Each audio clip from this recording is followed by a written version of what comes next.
السلام علیکم ورحمۃ اللہ وبرکاتہ ان الحمد للہ نحمده ونستعینه ونستغفره ونعوذ باللہ من شرور انفسنا ومن سیئات اعمالنا من يهده الله فلا مضل له ومن يضلل فلا هادي له واشهد ان لا اله الا الله وحده لا شريك له واشهد ان محمدا عبده ورسوله اما بعد فإن خير الحديث كتاب الله وخير الهدي هدي محمد صلى الله عليه وسلم وشر الأمور محدثاتها وكل محدثة بدعة وكل بدعة ضلالة وكل ضلالة في النار۔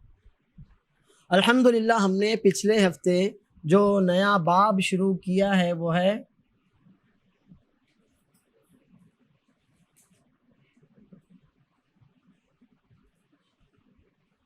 الشفاعہ، سفارش، اور اس کے تعلق سے ہم نے یہ جانا کہ سفارش کی ایک خاص قسم ایسی ہے جو نبی صلی اللہ علیہ وسلم کے لیے مخصوص ہے۔ نبی صلی اللہ علیہ وسلم کے علاوہ کسی اور کو اس سفارش کا حق نہیں ہوگا۔ جن میں سب سے اہم مقام محمود ہے، جب نبی صلی اللہ علیہ وسلم اللہ تعالیٰ سے سفارش کریں گے، دعا کریں گے اللہ کے اسماء حسنہ، اللہ عز و جل کی بہترین صفات کے ذریعے کہ اللہ تعالیٰ مخلوق کی یہ تکلیف دور کرے اور اللہ عز و جل حساب شروع کرے۔ اسی طرح رسول اللہ صلی اللہ علیہ وسلم کی سفارش پر ہی جنتی جنت میں داخل ہوں گے۔ نبی صلی اللہ علیہ وسلم سے پہلے جنت کا دروازہ کسی کے لیے نہیں کھلے گا، اور اسی طرح رسول اللہ صلی اللہ علیہ وسلم کی سفارش پر اللہ تعالیٰ آپ کے چچا ابو طالب کے عذاب میں کمی کرے گا۔ یہ تین اہم قسمیں ہیں۔ ہاں، اس کے علاوہ بھی ہے کہ نبی صلی اللہ علیہ وسلم اصحاب الاعراف کے لیے سفارش کریں گے۔ اصحاب الاعراف آپ جانتے ہیں نا؟ اصحاب الاعراف کون ہے؟ اصحاب الاعراف وہ لوگ جن کی نیکیاں اور برائیاں ایسی برابر ہو گئی ہوں گی کہ برائیاں انہیں جنت میں نہیں جانے دیں گی اور نیکیاں ان کو جہنم میں نہیں جانے دیں گی، برابر ہوگی بالکل۔ اس وقت جب مخلوق کا حساب ہوگا، مومنین جنت میں جانے لگیں گے تو رسول اللہ صلی اللہ علیہ وسلم ان کے لیے سفارش کریں گے، تو اللہ تعالیٰ آپ کی سفارش سے اصحاب الاعراف کو انشاءاللہ جنت میں داخل کر دیں گے۔ اسی طرح اور بھی ہے کہ نبی صلی اللہ علیہ وسلم کی سفارش سے جنتیوں کے جو جنت میں داخل ہو چکے ان کے درجات بلند ہوں گے۔ اسی طرح یہ بھی ہے کہ نبی صلی اللہ علیہ وسلم کی سفارش سے جہنمی، بہت سے جہنمی جہنم سے نکالے بھی جائیں گے۔ تو یہ سفارش کی جو نبی صلی اللہ علیہ وسلم کے لیے خاص ہے، کئی قسمیں ہیں، جن میں سے تین بڑی قسمیں الحمدللہ ہم نے پچھلے درس میں اللہ کے فضل سے سیکھی اور جانی۔ آج میں چاہتا ہوں کہ اور بھی جو ملائکہ ہیں، انبیاء ہیں یا نیک مومنین ہیں یا اور بھی لوگ ہیں جو سفارش کریں گے، تو اس کو تھوڑا سا روک کر آج کے درس میں آپ کے سامنے یہ بیان کروں کہ اب ایک شوق تو ہوتا ہے ہر مسلمان کے دل میں، یہ لالچ، یہ شوق، یہ امید کہ اللہ تعالیٰ مجھ کو بھی شفاعت کسی کی نصیب ہو جائے۔ ہوتا ہے نا شوق، آرزو ہوتی ہے کہ اللہ تیرے نبی صلی اللہ علیہ وسلم کی سفارش نصیب ہو جائے۔ رسول اللہ صلی اللہ علیہ وسلم کے علاوہ اور بھی انبیاء سفارش کریں گے، ہم امید رکھتے ہیں ان کی بھی سفارش نصیب۔ اللہ تعالیٰ کے انبیاء علیہ السلام کے بعد پھر نیک مومنین بھی سفارش کریں گے، یا ان کے علاوہ اور بھی کچھ ایسی چیزیں ہیں جو سفارش کریں گے۔ تو میں چاہتا ہوں کہ اور کون کون لوگ ہیں ان کی سفارش کو تھوڑا سا اگلے ہفتے کے لیے ہم پوسٹ پون کرتے ہیں، اور آج یہ جاننے کی کوشش کرتے ہیں کہ ہم کون سے اعمال کریں، کون سے کام کریں کہ جن کی وجہ سے ہم اللہ تعالیٰ کے فضل اور رحمت سے ان اعمال کی سفارش کے حقدار بن سکیں یا ان چیزوں کی سفارش کے حقدار بن سکیں۔ تو کچھ 5 اعمال میں صرف آپ کے سامنے رکھوں گا تاکہ وہ آپ کے ذہن میں محفوظ ہو جائے، اور ہم ابھی سے ان اعمال کو کرنے کی کوشش کریں تاکہ ان اعمال کے ذریعے اللہ تعالیٰ ہم کو سفارش نصیب کرائے، جن کی بھی سفارش ان کے ذریعے ملنے والی ہے۔ 5 اعمال ہیں، آپ یاد رکھیے۔ سب سے پہلا عمل ہے توحید۔ اللہ کے رسول صلی اللہ علیہ وسلم سے ابو ہریرہ رضی اللہ عنہ نے پوچھا یا رسول اللہ صلی اللہ علیہ وسلم من اسعد الناس بشفاعتك یوم القیامہ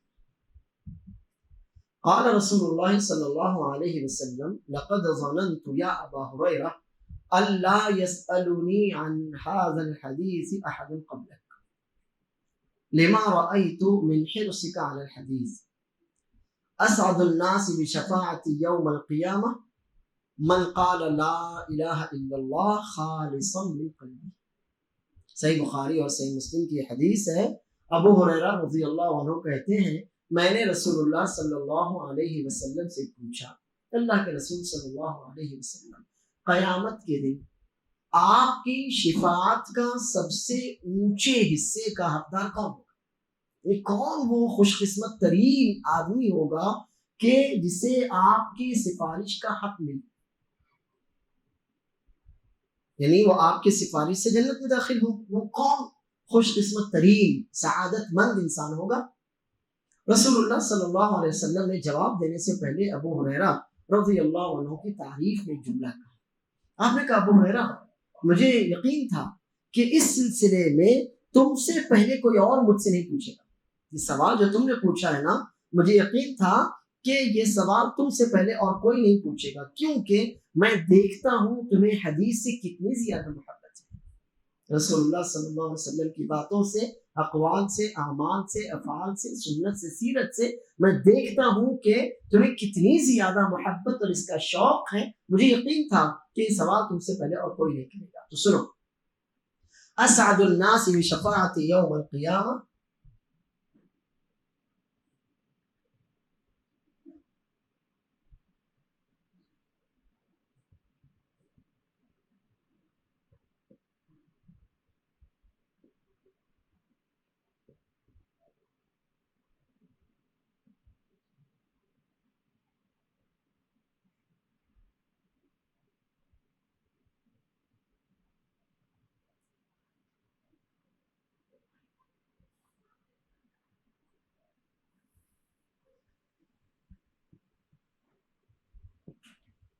قیامت کے دن میری سفارش، میری شفاعت کا سب سے زیادہ خوش نصیب حقدار وہ ہوگا جس نے لا الہ الا اللہ کہا ہوگا خالصا من قلبہ، خلوص دل سے، سچے دل سے، پورے پیورٹی کے ساتھ، کہ لا الہ الا اللہ کہنے کے پیچھے نہ دنیا کا کوئی لالچ، نہ دنیا کا کوئی ڈر، کچھ نہیں، خالص اللہ کے لیے، اللہ کی رضا کے لیے، اللہ عز و جل کو سچے دل سے اپنا معبود، اپنا رب تسلیم کرتے ہوئے جس نے بھی لا الہ الا اللہ کی گواہی دی ہوگی وہ سب سے زیادہ میری سفارش کا خوش نصیب ہوگا۔ تو کیا ہے یہ لا الہ الا اللہ کلمہ؟ کون سا کلمہ ہے؟ کون سا کلمہ ہے یہ؟ کلمہ توحید ہی تو ہے نا، اس کے علاوہ کچھ نہیں، کلمہ توحید ہے۔ ایک اور حدیث آپ کے سامنے رکھتا ہوں۔ رسول اللہ صلی اللہ علیہ وسلم فرماتے ہیں لِكُلِّ نَبِيٍّ دَعْوَةٌ مُسْتَجَابَةٌ فَتَعَجَّلَ كُلُّ نَبِيٍّ بِدَعْوَتِهِ وَإِنِّي اخْتَبَأْتُ دَعْوَتِي يَوْمَ الْقِيَامَةِ شَفَاعَةً لِأُمَّتِي فَهِيَ نَائِلَةٌ بِإِذْنِ اللَّهِ فَهِيَ نَائِلَةٌ إِنْ شَاءَ اللَّهِ لِمَن مَاتَ مِنْ أُمَّتِي لَا يُشْرِكُ بِاللَّهِ شَيْئًا۔ اللہ تعالیٰ کی جانب سے ہر نبی کو ایک خاص دعا دی گئی کہ آپ کوئی بھی ایک دعا کیجئے، آپ کی وہ دعا قبول ہوگی۔ اللہ تعالیٰ کی جانب سے ہر نبی کو اختیار دیا گیا کہ آپ کوئی بھی ایک دعا کیجئے، آپ کی وہ دعا ضرور قبول ہوگی۔ تو تمام انبیاء نے اپنی اپنی دعائیں مانگ لی، سب نے جس کو جو مانگنا تھا مانگ لی، آدم سے لے کر عیسیٰ تک علیہ السلام، جن جن کو جو جو دعائیں مانگنی تھی سب نے مانگ لی اور اللہ نے قبول کیا۔ جو بھی دعا انہوں نے مانگی ہوگی اللہ بہتر جانے، لیکن میں نے بچا کر رکھا، اختبأت، میں نے ابھی اسے بچا کر رکھا، میں نے اپنی دعا اپنی امت کے حق میں سفارش کے لیے ابھی بچا کر رکھی ہے۔ انشاءاللہ میری سفارش میری امت کے ہر شخص کو نصیب ہوگی۔ نائلہ، ملنا، پانا، کامیاب ہونا، انشاءاللہ میری امت کے ہر اس شخص کو میری سفارش نصیب ہوگی من مات لا یشرک باللہ شیئا. کیا ترجمہ ہوگا اس کا؟ جس کی موت توحید پر ہوئی، لا یشرک باللہ شیئا، اس حالت میں جس کی موت ہوئی ہو کہ اس نے اللہ کے ساتھ کسی کو بھی شریک نہ کیا ہو، یعنی توحید پر. تو سب سے پہلا عمل جس کی طرف ہم کو دھیان دینا چاہیے، سب سے پہلا عمل جس کی طرف ہم کو دھیان دینا چاہیے، اگر بارش نہ ہوئی ہوتی تو میرا یہ کام ہو جاتا، اللہ نے نہیں چاہا اس لیے نہیں ہوا، تو بارش ایک سبب بن گئی. اگر تم نہ ہوتے تو میں مر جاتا. بھائی اللہ نے آپ کو زندگی دی، کسی کے ہونے نہ ہونے سے کچھ نہیں. اللہ کے رسول صلی اللہ علیہ وسلم کے پاس ایک صحابی ہے. اب جو باتیں جیسے ہم لوگ بے دھیانی میں بول جاتے ہیں یا اللہ علمی کی وجہ سے، تو انہوں نے کہا جو اللہ چاہے اور آپ چاہیں. رسول اللہ صلی اللہ علیہ وسلم ناراض ہوئے، کہا تم نے مجھ کو اللہ کے برابر بنا دیا. اللہ کا حق ہے یہ، کہو جو اللہ چاہے وہ ہوگا، میرے چاہنے اور نہ چاہنے سے کیا ہوتا ہے. تو یہ جتنی بھی چیزیں ہیں نا، یہ سب سبب بنتی ہیں، بس بقیہ کام تو اللہ کرتا ہے. زندگی اللہ نے دی، موت اللہ کے ہاتھ میں، بیماری اللہ نے دی، شفا اللہ کے ہاتھ میں، سب اللہ کرتا ہے. ہم تو صرف سبب بنتے ہیں. آپ نہ ہوتے تو میرا تو یہ ہو جاتا، کچھ نہیں ہوتا جاتا. میں نہ ہوتا تو کوئی اور ہوتا، اللہ کسی اور کو کھڑا کر دیتا. اگر آپ کا کام کروانا تھا تو اللہ کسی کو بھی کھڑا کر دیتا، آپ کا کام ہوتا. میرے ہونے نہ ہونے سے کوئی فرق نہیں پڑتا. یہ درس میں نہیں لیتا، کوئی اور لیتا. اگر درس آپ کی قسمت میں تھا. ایسا ہوتا ہے، کسی کے ہونے اور نہ ہونے سے نہ کسی کا کام رکتا ہے نہ دنیا رکتی، کوئی نہیں. اللہ عز و جل. بس یہ توحید کی باریکیاں ہیں، ان پر دھیان دینا بہت زیادہ ضروری ہے. بہت سی دفعہ ہم جانے میں انجانے میں ایسے جملے بول دیتے ہیں. ٹھیک ہے ہمارا ارادہ نہیں ہوتا، ہماری نیت نہیں ہوتی، مگر غلطی تو غلطی ہے. غلطی ہے. آپ کو معلوم ہے تو بھی غلطی ہے، اور آپ کو معلوم نہیں ہے تو بڑی غلطی. آپ کہیں گے کیوں معلوم نہیں تو بڑی غلطی کیوں؟ معلوم نہیں ہے تو آپ کو سیکھنا تھا نا. آپ پیدا ہوئے، عمر ہو گئی اتنی، سیکھی کیوں نہیں ابھی تک؟ تو آپ کا فرض تھا کہ آپ یہ تو سیکھو اللہ کیا ہے، اللہ کا حق کیا ہے. آپ یہی نہیں سیکھ سکے، باقی پوری دنیا سیکھ لی آپ نے، تو فائدہ کیا ہوا؟ ایسے معلوم ہے تو بھی غلطی، معلوم نہیں ہے تو ڈبل غلطی. ایک جہالت کی غلطی، اور دوسری جو غلطی آپ نے کی وہ ہے من مات من امتی لا یشرک باللہ شیئا. نبی صلی اللہ علیہ وسلم کی سفارش کس کو ملے گی؟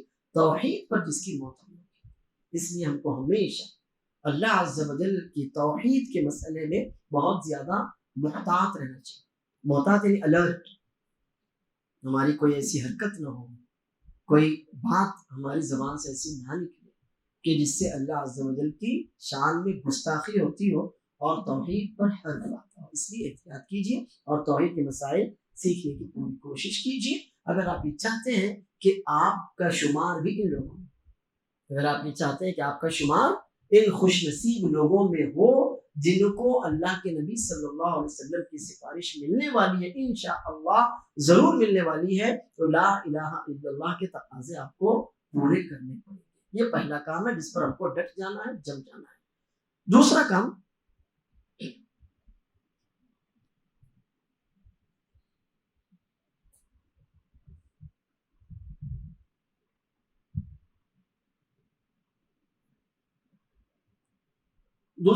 ہے قرآن کی تلاوت کرنا. آج کس نے قرآن پڑھا؟ بس اللہ برکت دے آپ کو. بس کیوں ہے؟ کوئی تکلیف تھی؟ کیوں نہیں پڑھا؟ واٹس ایپ کس نے آج چیک کیا؟ واٹس ایپ کس نے چیک کیا؟ بولو نا. سب نے کیے چیک. کوئی ایک بندہ ہو جس کے پاس اسمارٹ فون ہو جس میں واٹس ایپ فیس بک چلتا ہو اور اس نے آج واٹس ایپ چیک نہ کیا ہو؟ چلیے کوئی ایک بندہ جس کے پاس اسمارٹ فون ہو، ماشاء اللہ اللہ برکت دے. آپ کو اسمارٹ فون ہے، اس میں واٹس ایپ فیس بک ہے، آپ نے آج واٹس ایپ چیک نہیں کیا پڑے. دیکھیے ماشاء اللہ ہے نا ایک بندہ، اللہ برکت دے بیٹا آپ کو، ماشاء اللہ اللہ برکت دے آپ کو. دیکھیے ہے نا ماشاء اللہ. تو ان سے ہم کو نصیحت لینا چاہیے. یعنی میں خود آپ ہم سب واٹس ایپ پر 2-2 3-3 گھنٹے ڈال دیتے دن بھر میں، احساس بھی نہیں ہوتا. لیکن قرآن پڑھنے کے لیے 2 منٹ ایک پیج پڑھ لے بھیا. کتنا پڑھو؟ ایک پیج, آدھا پیج, 15 لائنیں 10 لائنیں پڑھ لو. کتنا ٹائم لگے گا؟ کتنا لگے گا بولو نا. اگر آپ سے میں کہوں کہ یہ قرآن کریم ہے, اس کا ایک صفحہ پیج پڑھ, 15 لائنیں پڑھ, کتنا ٹائم لگا؟ 5 منٹ. اس سے زیادہ تو نہیں لگ سکتا نا. اور اگر آپ ماشاءاللہ روانی سے پڑھنے والے تو 5 منٹ بھی بہت ہو گئے. 5 منٹ میں 3 پیج پڑھ لیتے آپ. لیکن ہم میں سے ہیں نا ایسے لوگ, میں آپ, ہم سب میں کوئی بہت اچھا نہیں, ہم سب ایسے ہیں کہ نہیں ہے جنہوں نے 5 منٹ بھی آج قرآن کو نہیں دیے. کیا پھر آپ کو کیسے کہا جائے گا کہ آپ قرآن والی امت ہیں؟ کہا جائے گا کہ آپ قرآن والی امت ہیں؟ نہیں ہے. قرآن والی امت ہوتی تو قرآن پڑھتے تو کم سے کم. اللہ کے رسول صلی اللہ علیہ وسلم فرماتے ہیں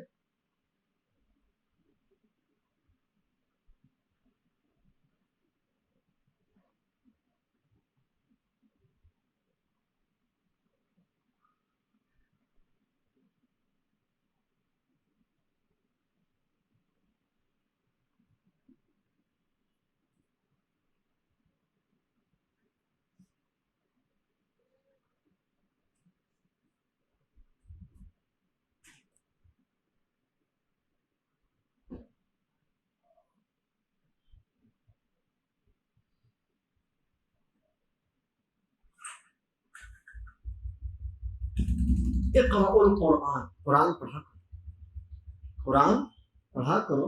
فإنه يأتي يوم القيامة شفيعا لأصحابه. قیامت کے دن قرآن اپنے اصحاب, اپنے پڑھنے والوں, اپنے سمجھنے والوں, اپنے پر عمل کرنے والوں کے لیے یأتی شفیعا, سفارش کرتا ہوا ہے. قیامت کے دن قرآن آئے گا. کیسے آئے گا؟ اللہ بہتر جانے آئے گا. خلاص اللہ نے کہا, اللہ کے نبی صلی اللہ علیہ وسلم فرمایا, میں ایمان رکھ لیا. کیسے آئے گا؟ اللہ بہتر جانے. ہم کو سمجھا اب ہم آئے گا. کیسے آئے گا وہ؟ آپ کے حق میں سفارش. اور اگر پڑھائی نہیں آپ نے تو آپ محروم رہیں گے نا. آپ دیکھیں گے کہ ہزاروں لوگ ہیں, قرآن ان کی سفارش کر رہے ہیں, اور ایک محرومی ہوگی کہ نہیں ہوگی. ایک جگہ بہت بڑی محفل سجی ہو, بہت بڑی محفل ہو, اس میں 50 لوگ ہوں, ان میں سے 40 لوگوں کو انعام دیے جائیں, یہ آپ کو, یہ آپ کو, یہ آپ کو, اور 10 لوگ ہیں تو ان کو خوشی ہو گیا, واہ میرے کو نہیں ملا. ایسا ہوگا کیا؟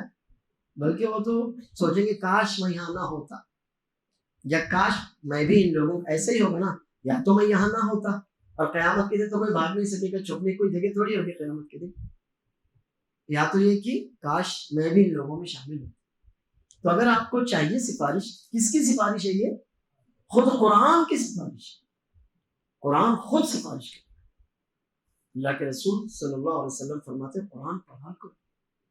مت پڑھو نا پورے 10 پارے ایک دن میں مت پڑھو, 5 پارے مت پڑھو, 2 پارے مت پڑھو, 1 پارا مت پڑھو. کتنا پڑھو؟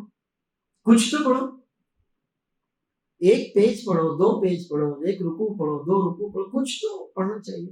دن پر ہمارے پاس ٹائم ہوتا ہے لیکن ہم نہیں پڑھتے. احتیاط کیجیے. اگر ہم اور آپ, میں اور آپ, ہم سب ایک جیسے ہیں. ہم اور آپ کو اگر یہ چاہیے کہ قرآن کریم خود ہماری سفارش کرے تو ہم کو قرآن کریم پڑھنا پڑے گا. اور اگر قرآن نہیں پڑھیں گے تو قرآن نہیں سمجھیں گے, قرآن نہیں سمجھیں گے تو قرآن پر عمل بھی ہم نہیں کر پائیں گے. یہ دوسرا عمل. تیسرا عمل ہے روزہ.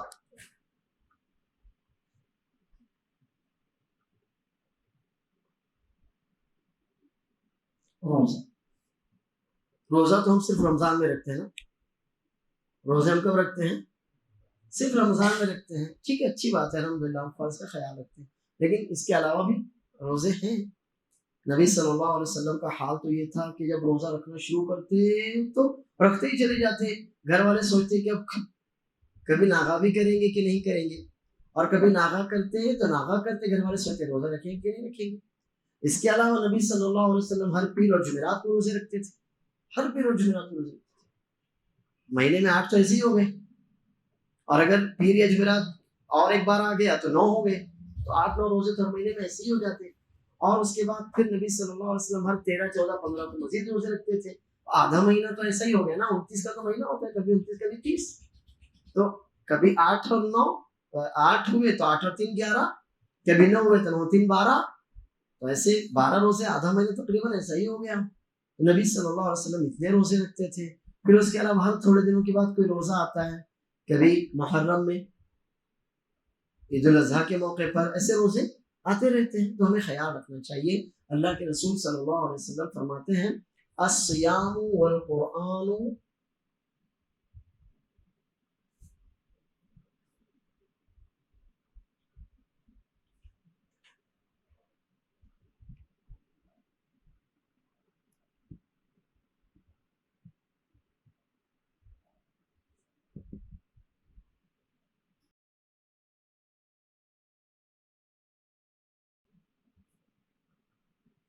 الصیام والقرآن یشفعان للعبد یوم القیامہ، قیامت کے دن روزہ اور قرآن دونوں بندے کے حق میں سفارش کریں۔ قیامت کے دن روزہ اور قرآن دونوں ہی بندے کے حق میں سفارش کریں۔ روزہ کہے گا اے ربی منعته الطعام والشہوة بالنہار فشفعنی فیہ، روزہ کہے گا میرے رب میں نے اس بندے کو دن بھر کھانے پینے اور بہت سی جائز ضروریات اور خواہشات سے روکے رکھا تھا، فشفعنی فیہ، تو اس کے حق میں میری سفارش قبول کر، تو اس کے حق میں میری سفارش قبول کر۔ اور قرآن کہے گا اے ربی منعته النوم باللیل فشفعنی فیہ، میرے رب میں نے اس کو راتوں میں سونے سے دور رکھا تھا۔ قرآن دن میں بھی پڑھا جاتا ہے، رات میں بھی پڑھا جاتا ہے، لیکن یہ جان لیجئے کہ جبرائیل علیہ السلام نبی صلی اللہ علیہ وسلم کے پاس جب قرآن سنانے کے لیے آتے تھے، دن میں آتے تھے کہ رات میں آتے تھے؟ رات میں آتے تھے، رمضان کی راتوں میں آتے تھے۔ کئی بار نبی صلی اللہ علیہ وسلم پر کوئی وحی رات میں نازل ہوئی۔ پھر اس کے بعد خاص طور پر تہجد کی جو نماز ہے، تمام نفل نمازوں میں سب سے زیادہ افضل نماز ہے۔ رسول اللہ صلی اللہ علیہ وسلم نماز کے لیے کھڑے ہوتے تو ایک ہی رکعت میں سورہ بقرہ، سورہ آل عمران، سورہ نساء لگاتار پڑھتے چلے جاتے۔ قرآن کریم ایسے ہی کہ بس آپ قرآن لو اور بیٹھو، اچھی بات ہے، لیکن قرآن کریم پڑھنے کا سب سے اچھا ذریعہ کہ نماز میں پڑھ لو۔ سب سے بہتر یہ ہے کہ آپ نماز کی نماز ہو گئی اور قرآن کی قرات ہو گئی، تو یہاں پر قرآن آپ دن میں پڑھیں تو بھی انشاءاللہ ضرور اس کا آپ کو فائدہ ہوگا، انشاءاللہ ہوگا۔ لیکن اگر آپ رات میں پڑھیں تو یہ جو حدیث ہے اس میں رات کا ہی ذکر ہے، اے ربی منعته النوم باللیل، میرے رب میں نے اس کو رات میں سونے سے دور رکھا تھا۔ اندازہ لگائیے، قرآن کریم دن میں پڑھنا بھی باعث ثواب ہے، لیکن رات میں پڑھنے کا اجر ثواب اور زیادہ بڑھ جاتا ہے۔ اس لیے اگر میں اور آپ ہم سب کو اللہ سے توفیق اور ہدایت بھی مانگنا چاہیے۔ ہم اگر دن میں پڑھتے ہیں تو الحمدللہ، لیکن کوشش کریں کہ رات کا کچھ نہ کچھ حصہ ضرور ہم قرآن کریم کی تلاوت کر کے سویں۔ نہیں دن میں آپ کو ٹائم ملتا، چلیے بہت مصروف ہے بھائی آپ، لیکن کچھ نہ رات میں جب آپ بستر پر لیتے ہیں، وضو کر کے لیتے ہیں، ایک آدھ دو صفحے پڑھ لیں، رات میں نیند کھل جائے، نہیں آپ تہجد پڑھنا چاہتے، آپ پڑھ چکے یا نہیں پڑھنا چاہتے تہجد، ایک آدھ دو صفحے قرآن کریم کے پڑھ لیں۔ یہ میں اور آپ ہم سب اس طرح کا ایک معمول بنائیں، ایک عادت بنائیں۔ سونے کے لیے بستر پر لیٹے، وضو کریں، بستر پر آئیں، 2 پیج پڑھ لیے، 3 پیج پڑھ لیے، ایک آدھا صفحہ پڑھ لیے، ایک رکوع پڑھ لیے، کچھ نہ کچھ، اس لیے کہ اس حدیث میں خاص طور پر قرآن کب پڑھنے کا تذکرہ ہے؟ رات میں۔ اس سے معلوم ہوتا ہے کہ قرآن کریم دن میں پڑھنا تو ہے ہی باعث فضیلت، لیکن رات میں پڑھنے کا ثواب اور اجر مزید بڑھ جاتا ہے۔ قرآن کہے گا اے ربی منعته النوم باللیل، میرے رب میں نے اس کو راتوں میں سونے سے دور رکھا تھا، فشفعنی فیہ، تو اس کے حق میں میری سفارش قبول کر۔ رسول اللہ صلی اللہ علیہ وسلم فرماتے ہیں فیشفعان،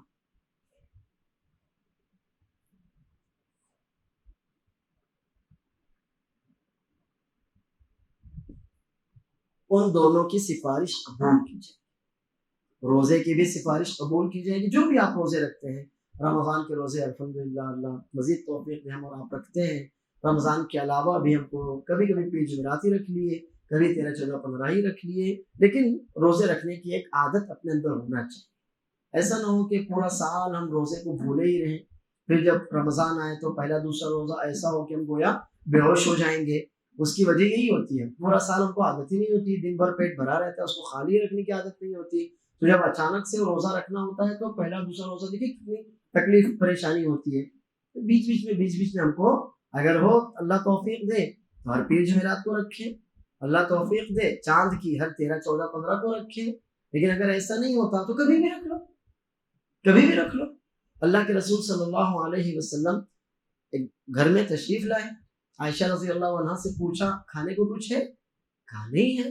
کہا اچھا چلو آج میں روزے سے، کھانے کچھ ہے؟ کہا نہیں ہے۔ کیا فرمایا؟ ٹھیک ہے آج میں روزے سے، آج روزہ۔ ایسے ایک بار تشریف لائے، پوچھا عائشہ آج کھانے کچھ ہے؟ عائشہ نے کہا فلاں فلاں پڑوسی کے یہاں سے ہدیہ آیا ہے کچھ، تو آپ نے فرمایا میں نے روزے کی نیت کر لی تھی لیکن چلو آیا ہے تو آج کھا لیتے۔ یعنی کتنا ایک آسان سا تھا روزہ رکھنا۔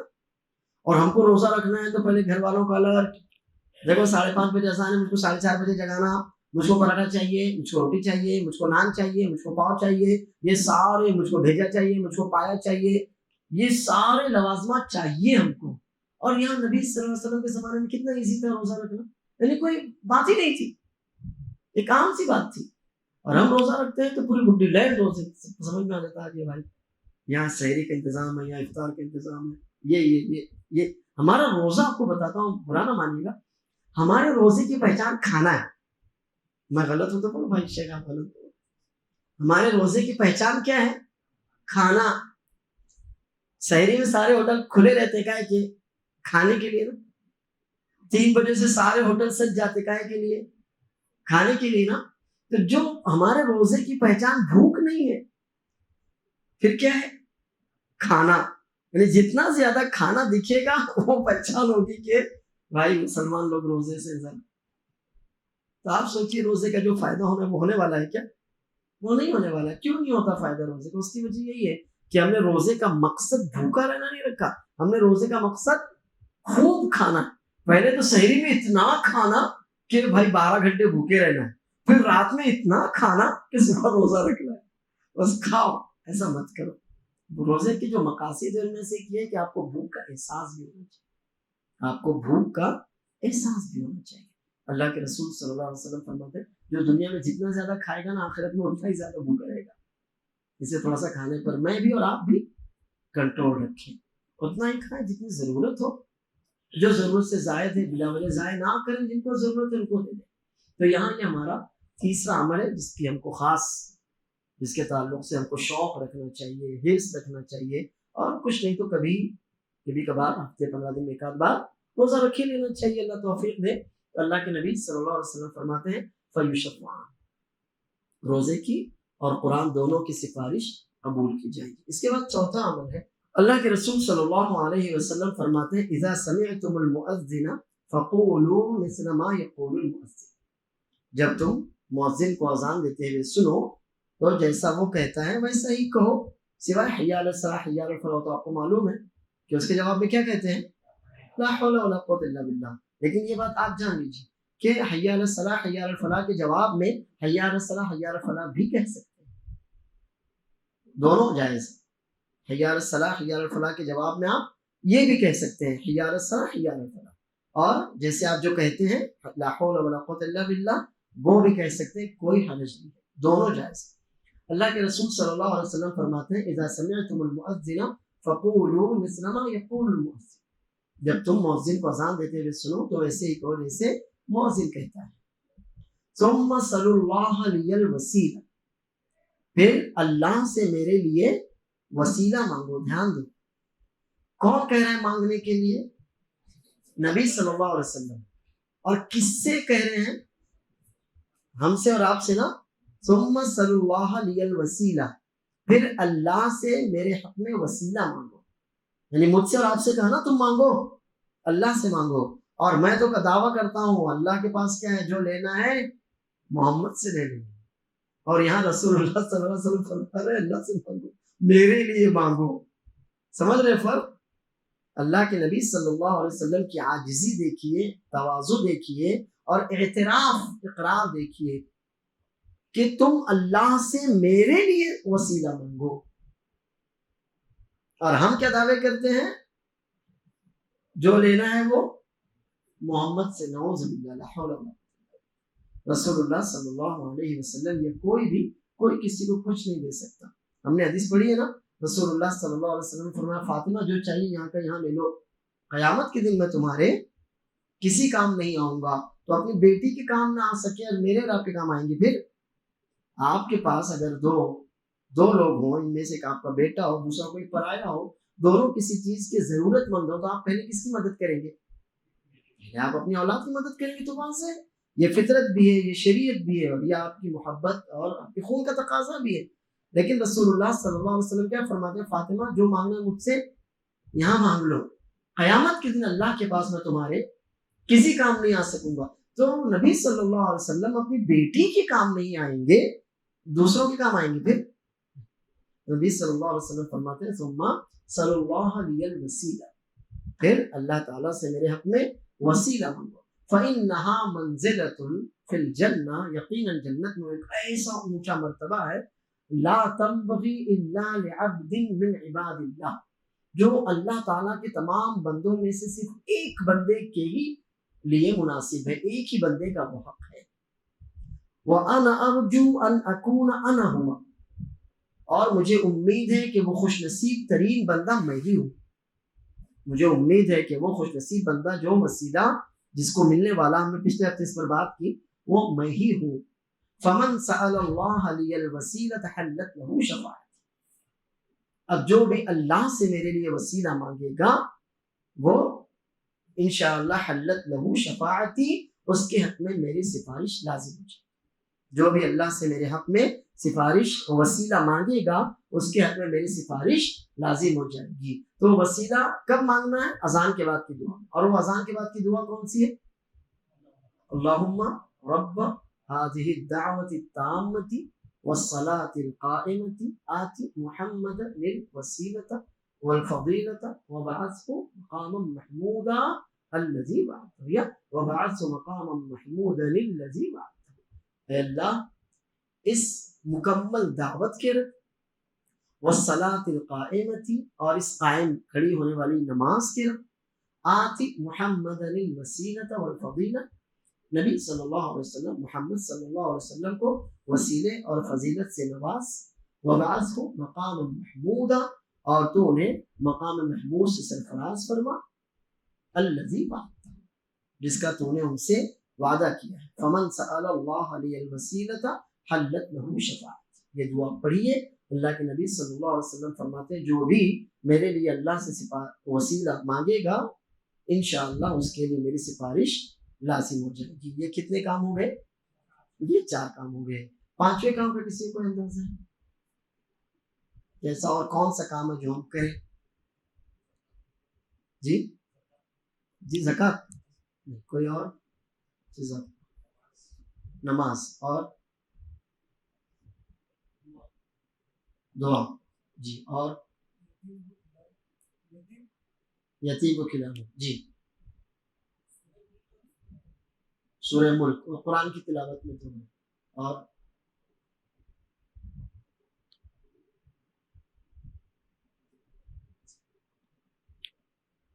نہیں، کوئی بات نہیں، یہ 5واں آپ کا ہوم ورک ہے.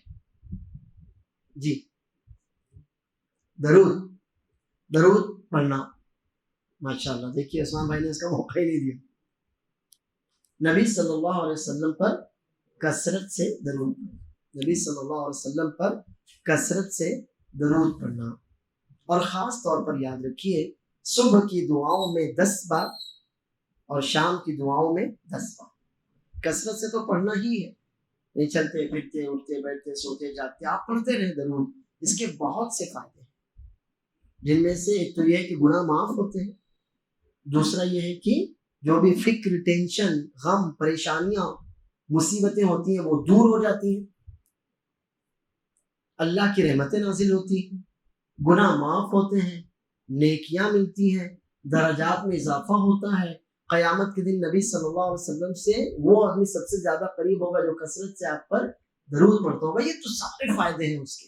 ان میں سے ایک یاد رکھیے کہ صبح 10 بار، صبح کا مطلب فجر بعد، 12 بجے والی صبح ہے، فجر پر 10 بار جو شخص درود پڑھتا ہے، اور شام میں یعنی عصر کے بعد، عصر سے مغرب تک کو شام کہتے ہیں، مغرب کے بعد رات ہو جاتی ہے، مغرب کے بعد رات ہو جاتی ہے.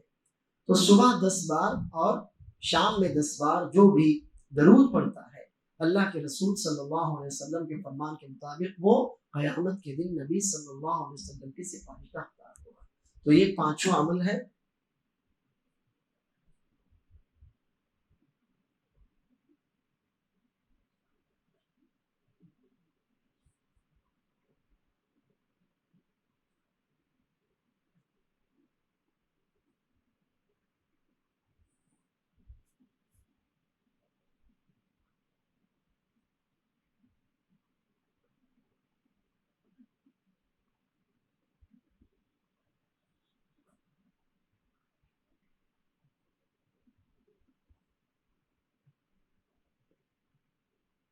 الصلاۃ علی النبی صلی اللہ علیہ وسلم، نبی صلی اللہ علیہ وسلم پر درود پڑھنا، عشراً فی الصبح، صبح کے وقت 10 بار، وعشراً فی المساء، اور شام کے وقت 10 بار۔ تو یہ کل 5 اعمال ہیں، اور میں سمجھتا ہوں کہ ان میں سے جو توحید ہے وہ تو ہمیشہ 24 گھنٹے کی ہے۔ روزہ ہے تو آپ کبھی بھی رکھیں، قرآن بھی آپ جب چاہیں پڑھیں، لیکن کثرت سے پڑھیں۔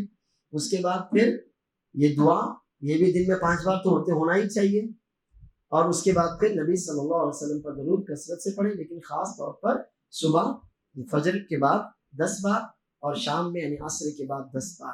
کبھی اگر اتفاق سے آپ بھول جائیں تو اس کو چھوڑ مت دیجیے، اس کو جب بھی یاد آئے پڑھ لیجیے۔ صبح کی دعائیں بھول گئے آپ، یا لیٹ اٹھے اللہ نہ کرے، تو چھوڑیے مت، وہ پڑھ لیجیے آپ۔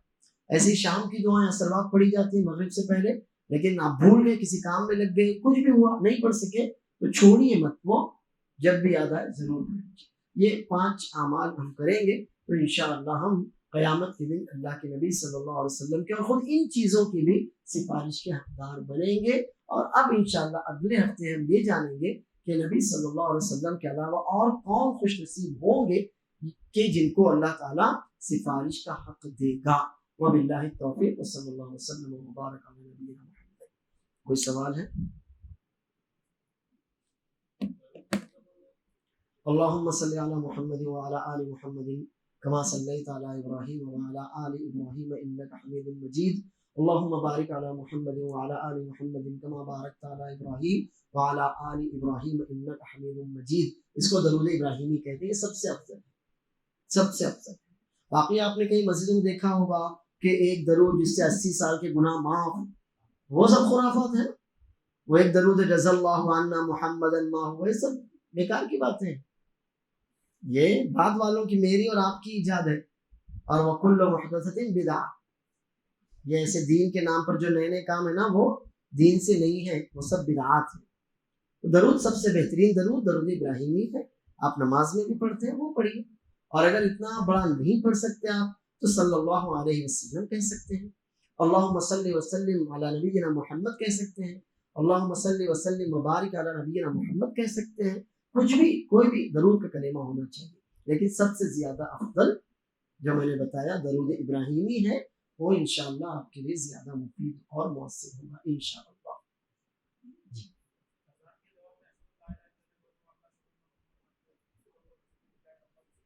جی، اذان جب ہوتی ہے تو جب مؤذن کہتا ہے اشہد ان لا الہ الا اللہ، اس وقت آپ یہ کہیں اور پڑھیں وَأَنَا أَشْهَدُ أَن لَا إِلَهَ إِلَّا اللَّهُ رَضِيتُ بِاللَّهِ رَبًّا وَبِالْإِسْلَامِ دِينًا وَبِمُحَمَّدٍ نَبِيًّا وَرَسُولًا۔ جی ثابت ہے۔